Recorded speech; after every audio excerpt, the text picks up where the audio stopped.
Oh my, holy shit! Oh my god! Woo!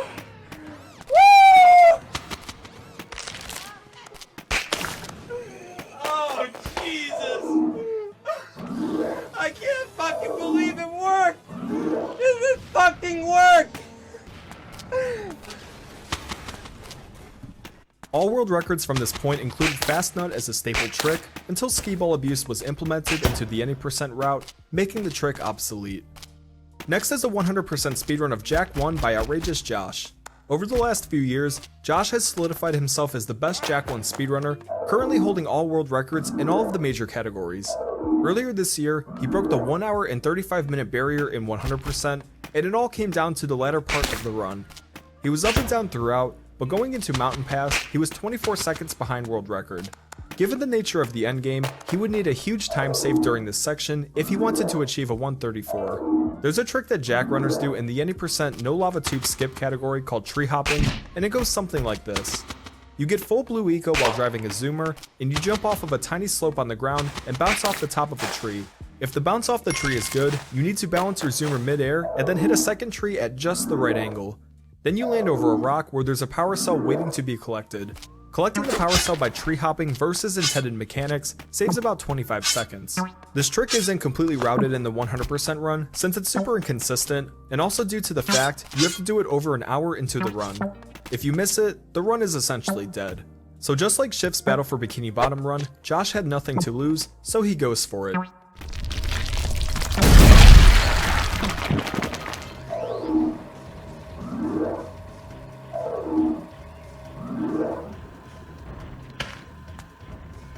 Oh, let's go, dude. What the frick? Yo. And he smashed it, saving about 22 seconds after the split, also knocking down his best possible time by 20 seconds, so he has a bit of breathing room for the next 30 minutes. Coming out of Snowy Mountain, he was ahead by 20 seconds, and he even had new PBs for a couple of his splits during that section. Lava Tube is pretty standard for him, there's not a whole lot of time that he could have lost during that section. After Golemaya's Citadel, he was up by 26 seconds, and all he had to do was finish the final boss. I have not been breathing. I have not been breathing.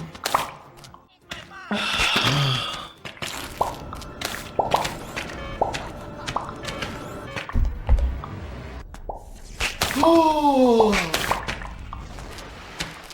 Woo! Oh my god, dude!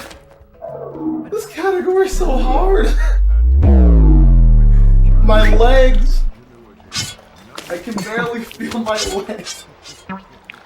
Next we have another Ocarina of Time speedrun. This is a 100% run by ZFG that also uses the old route without SRM. This was also the second world record run that incorporated a big route change at the time. For the first hour and 45 minutes, he's on a very good pace, ahead by almost a minute up until he approaches Dompe. As we know, Dompe can either make a good run bad, or a bad run good.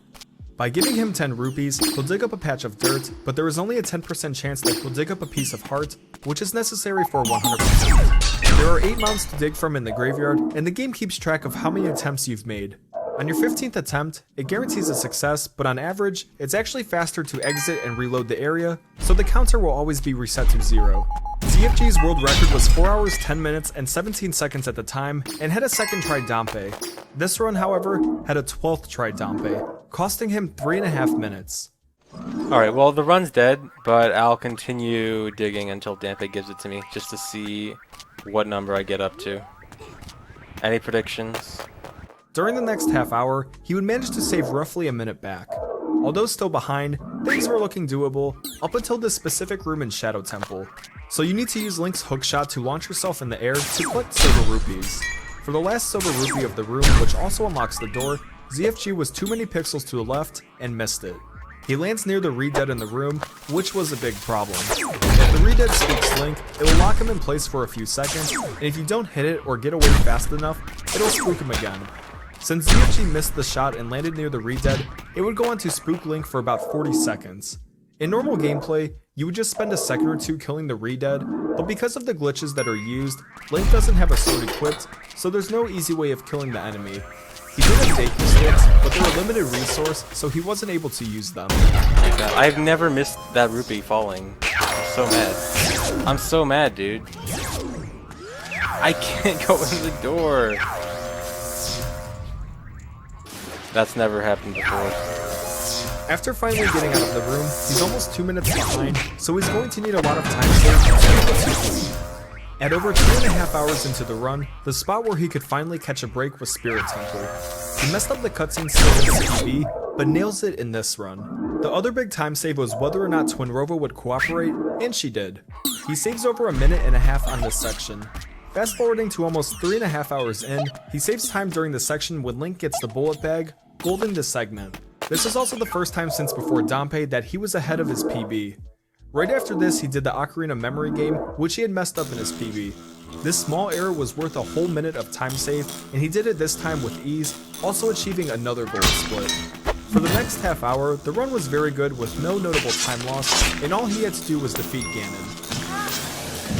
That might have cost me 408. I think I'm still good. I think it'll be 408.59. Alright, never mind. So, this run had a 12th try Dampe. This means that I lost... Let me check how much time I lost at Dampe. Over 3.5 minutes, like 3:45. I lost 3:45 at Dampe. And I got a 408. That's cool. It's worth noting that he completely skipped the 4-hour 9-minute threshold. He's never seen a 409, and he never will. Here we have English Ben's speedrun of Grand Theft Auto Vice City in the any % no script stack underflow category. About 4 years ago, there was a skip found in the game which saved 40 minutes off of standard any %. It's pretty technical, but all you need to know is it saves a ton of time, and due to the nature of the skip, it prompted the leaderboards to be split. Ben had just achieved a new best segment time for the Copland mission, and was 11 seconds ahead of his PB, which was 54 minutes and 23 seconds. His best possible time was 54 minutes flat, but if he were to play perfectly to his best segment times for the remaining missions, and get at least 4 out of 5 fade skips, he could hypothetically get a 53-minute time. Fade skips are minor optimizations during something called insta-passing, which basically allows you to complete missions as soon as you start them. You can insta-pass entire assets in Vice City, and skip the entire second half of the game by doing this glitch. He says this during his run. What's funny now is if I played perfectly and get 4 out of 5 fade skips, I'll 50 through this. Which is really funny. It's worth noting that if you fail fade skips at any point, the run is basically dead, making them extremely risky to go for. Now it's time for the late game, starting with the Spilling the Beans mission. It's usually pretty easy, but the only scary part is when you have to buy a property and start the rampage at the same time. This part is also cycle based, so if you get a really bad cycle which is totally out of your control, and you pick up the rampage without buying the property, the run is dead. Doing this strat also means you cannot save before attempting the trick, so you only get one shot. He successfully gets through the trick, and golds the mission by 3 seconds, so now his best possible time had just hit below 54 minutes. Keep in mind he still has to play perfect for the next 8 minutes, and to hit the courier mission is when he needs to do 4 out of 5 fade skips. The reason most Vice City runners don't do all 5 fade skips is because the first one is too difficult and risky to do. A fade skip creates a crossover between the fade in for starting the mission and the fade out from completing the asset glitch, so you get them both at the same time. This process is very technical, so I'll have a link in the description if you'd like to learn more about how the asset glitch and fade skip